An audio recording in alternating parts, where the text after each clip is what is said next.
Cheap Shot.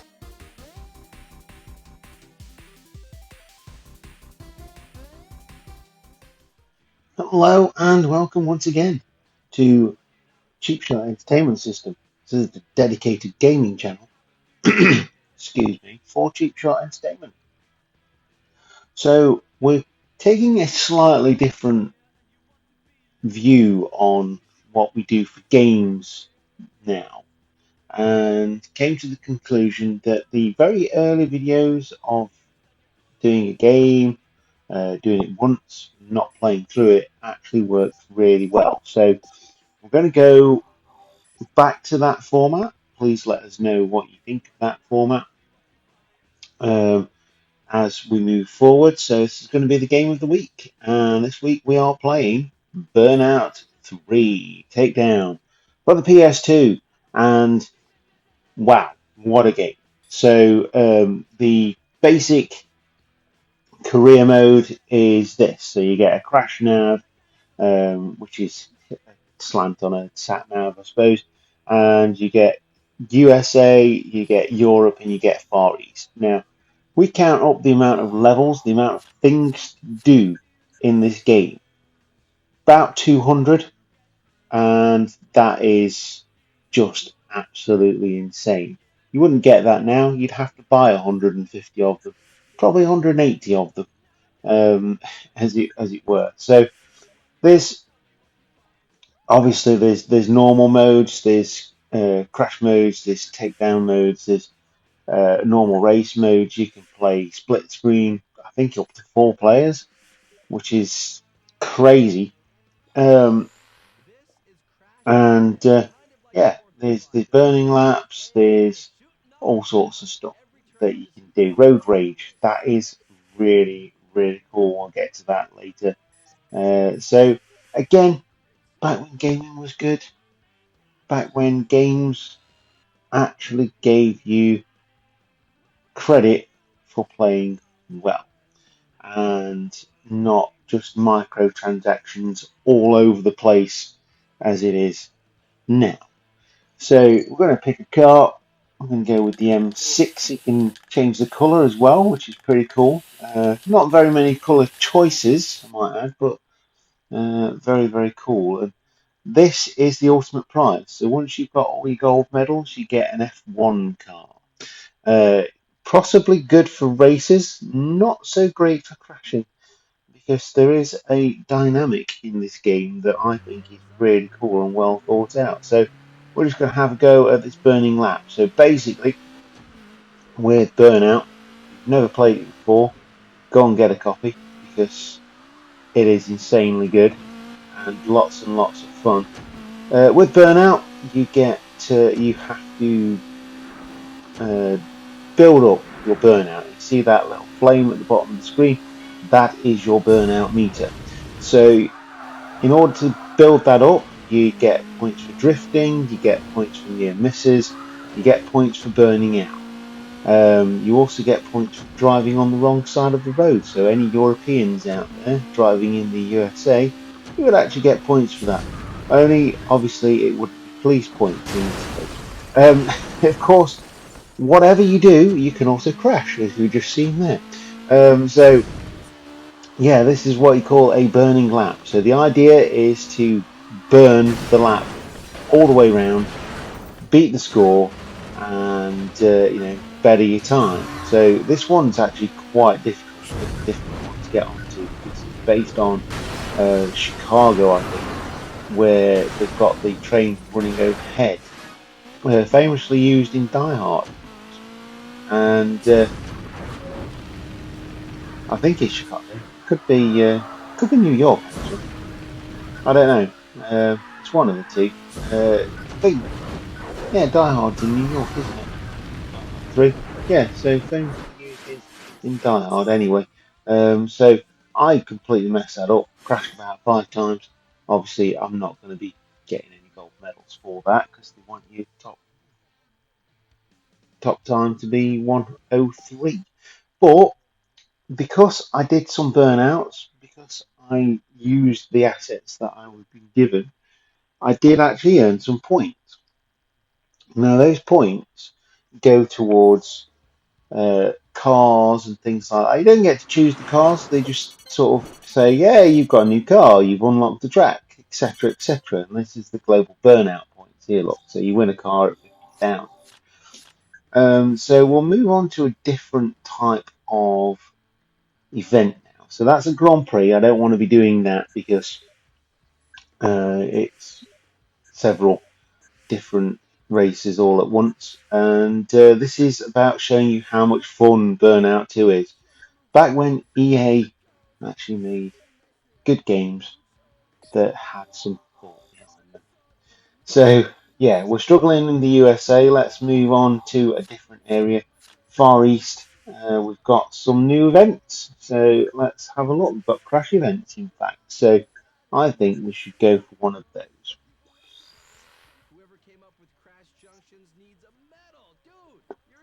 Paradise Peril. So, I'm going to try and explain what crash mode is. Crash mode, it's just a load of fun. So we're going to do, I think we're going to do Paradise Peril. So you get the fly through at the beginning. And the idea of crash mode is that you earn as much money or create as much chaos as possible. Say earn the money, it's how much money you cost in the crash. And obviously on the crash nav here, look, you get a little preview of of where the crash is, which is pretty cool actually. Um, so yeah, that's pretty awesome. So we'll move on then. So yeah, double impact steel is the best. Steel the best pickups. So with burnout, crash. Crash mode is just insanely cool. Even had a little mobile handheld game for mobile phones, and I think I've still got it on my PS3 actually, which is very good. That was just based on Crash, and it's really good. But you can't get it anymore.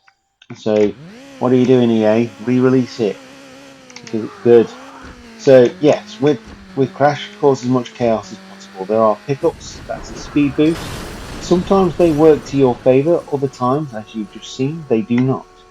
Um, because they end up crashing you into a bollard or a barrier that you don't want to go into. So I'm going to have another go at that. See, the only issue I always had with PS2, and it wasn't an issue back in the day because we've got big load, short load screen times now, is the loading screens. But it was loading up things like this. It's beautiful, it's colourful, it looks good, it looks fun.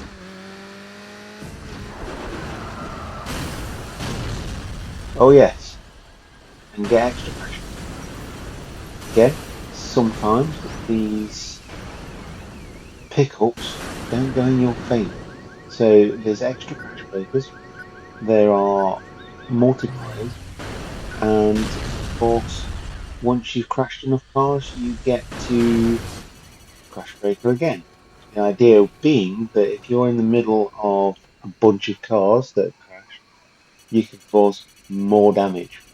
And that is where you need to go. But yeah, it's love the fly throughs. Got 111. Got a crash breaker, so got a £5 bonus. I got a bronze medal. I'll tell you that. That's pretty cool.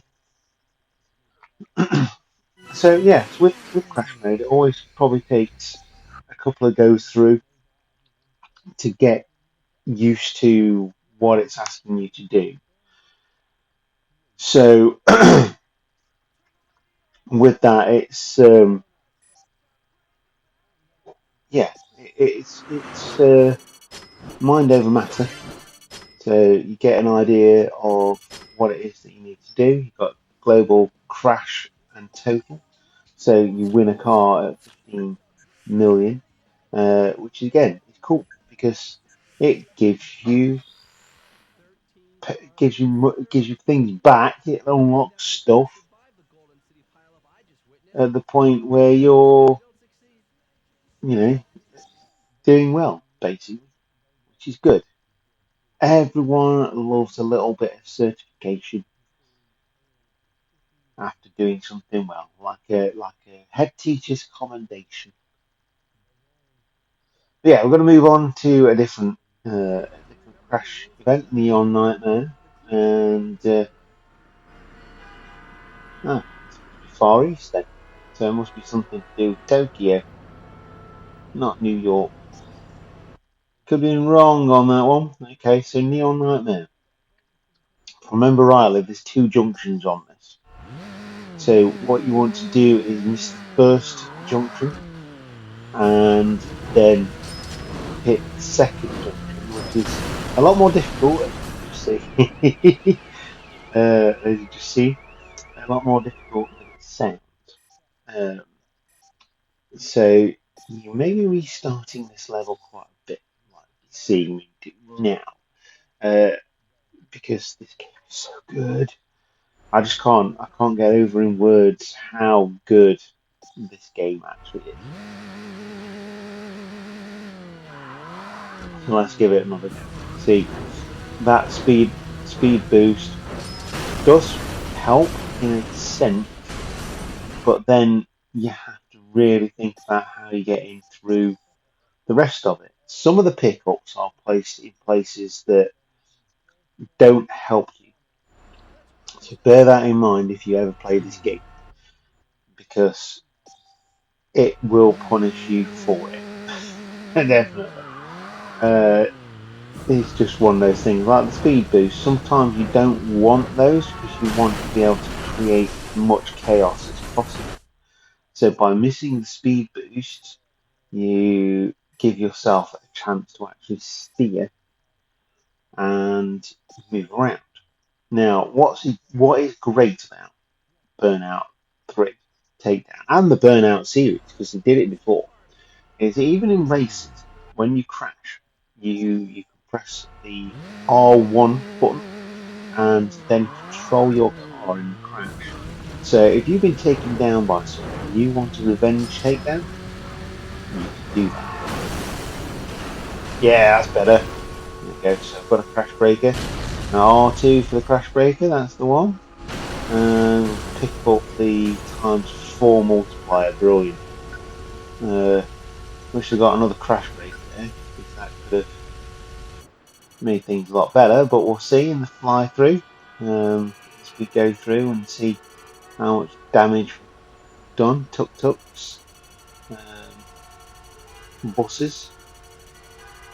And it all depends as well how much damage you've done to things. But you can see I've got the gold thing and the crash breaker, and I've got ×4 multiplier. So that's just made my score insane. It wasn't particularly a good crash, but with the pickups that you can get, and you can get multiple multipliers. If I got ×4 and ×2, that would have been over $1 million in crash value.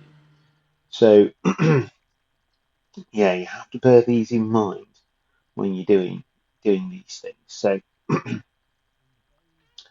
yeah, that is one of my favourite modes on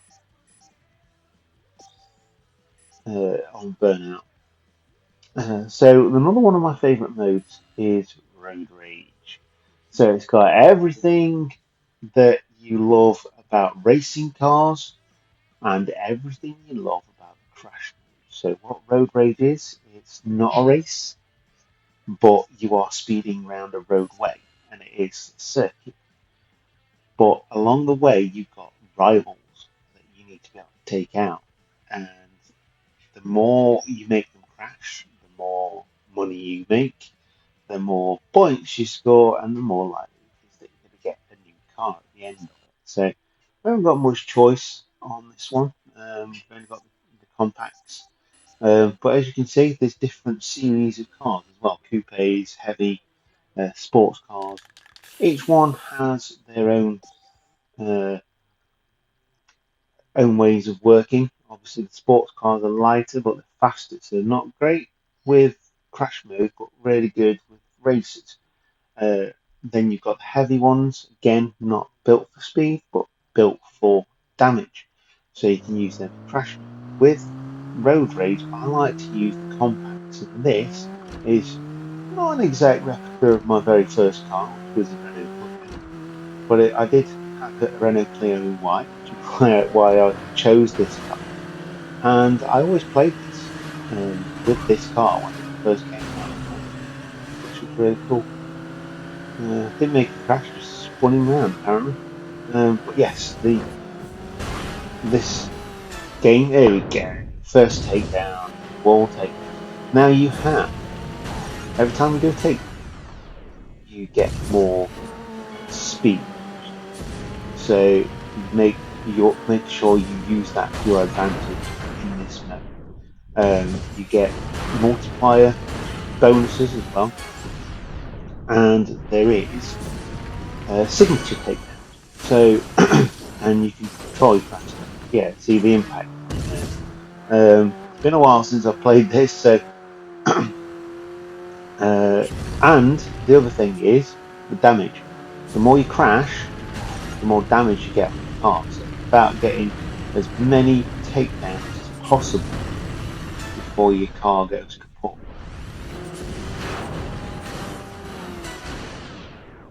And like I say, there are signature takedowns, truck takedowns, pillar takedowns.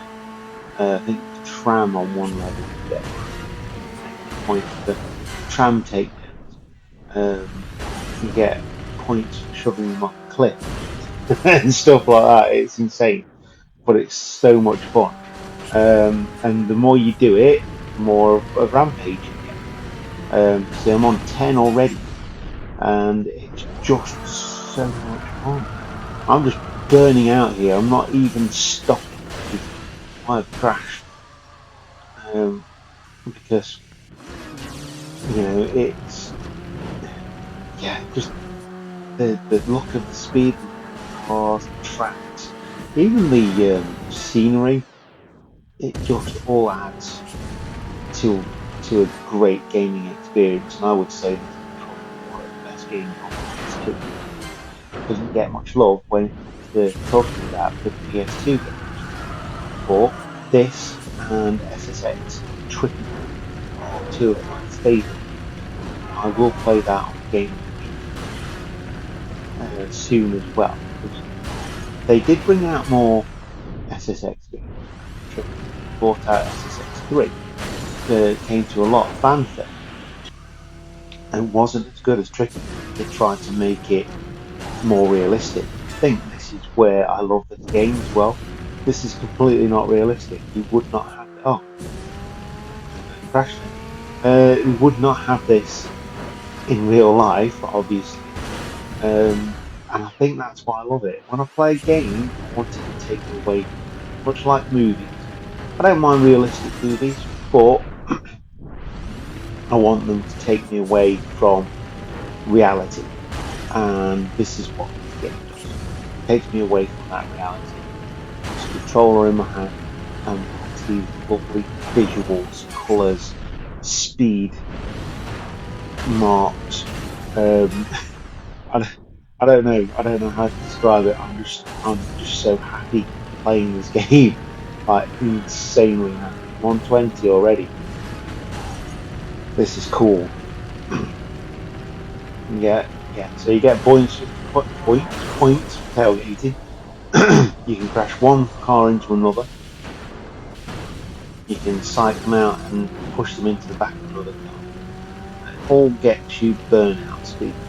See, I've got time 3 there. So once I've gone down one burnout, I've got another one. So this could go on forever as long as the car doesn't get damaged.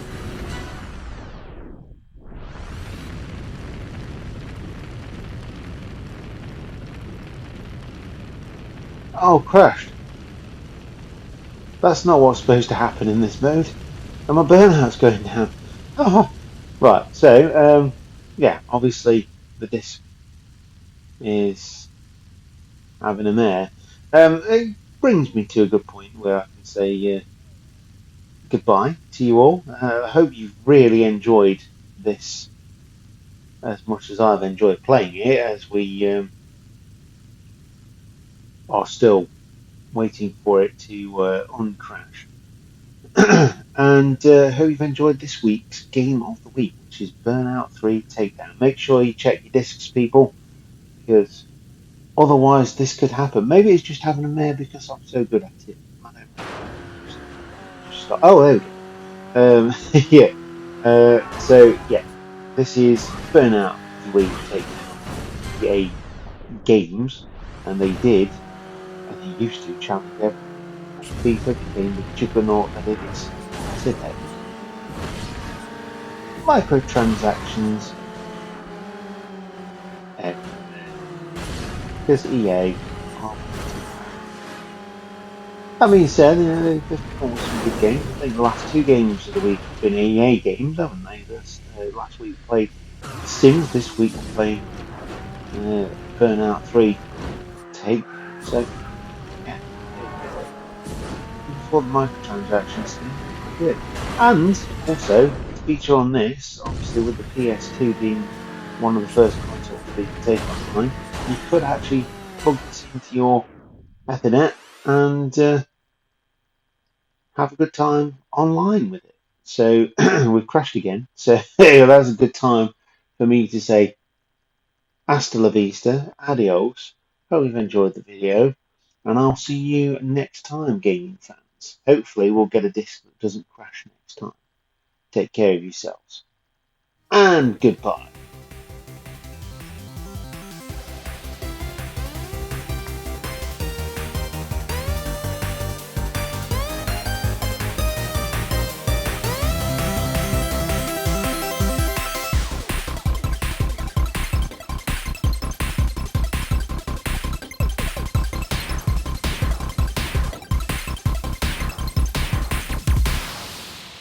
Hiya.